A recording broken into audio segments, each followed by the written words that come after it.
白雪王子之能力的代價。第4章星沙計時。銀月山脈的清晨總帶着金屬味，王子卻聞到了腐爛蘋果的氣息，這是今天第3次嗅覺紊亂。他望着水湧倒影，左眼的星芒已侵蝕2/3虹膜，細碎光塵正從眼角飄落。第37次，耳聾的間諜突然開口，粗糙手指抹過石桌表面的黑痕。這位擅長讀唇的退役密探總在奇怪時刻說話，比昨天多治癒了2個人，少活3天。煉金師把鼾窩砸得叮當響，他過度敏感的鼻子包裹着3層絲絹，紫苑草汁混合月蛾粉能延緩星沙化，但需要黃血族裔的頭髮。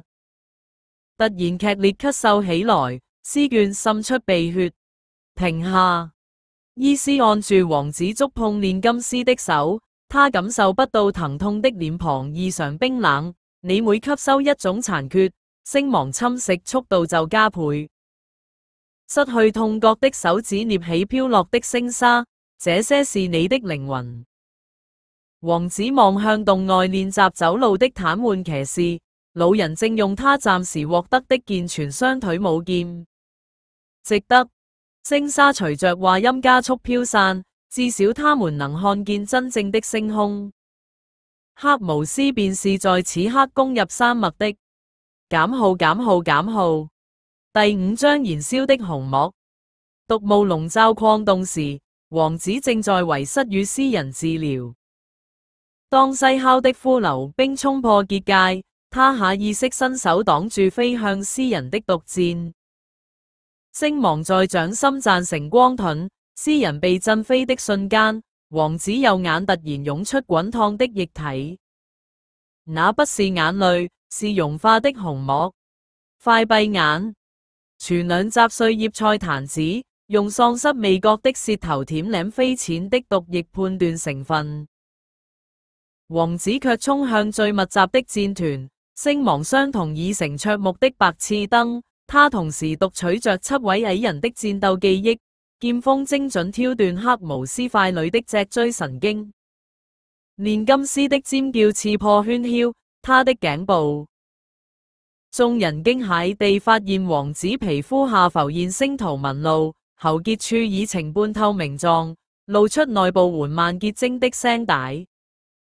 老騎士的劍柄重重敲暈王子。剛起輕如星沙的少年怒吼，撤退，進水晶洞窟。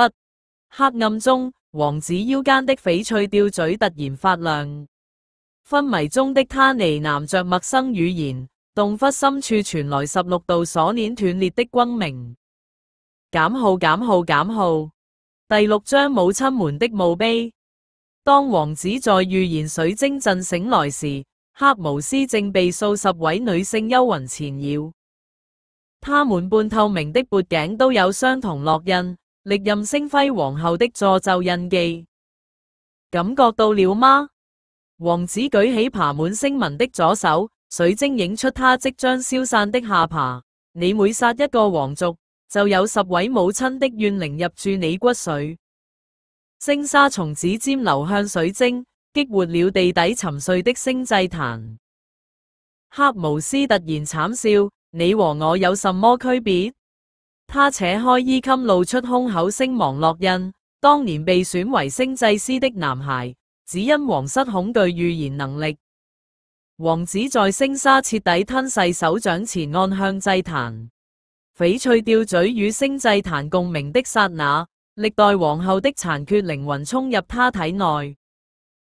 超負荷的治癒魔法引爆了星芒，卻在徹底星沙化前被某股力量逆轉。昏迷前最後看到的是詩人第一次開口歌唱的畫面。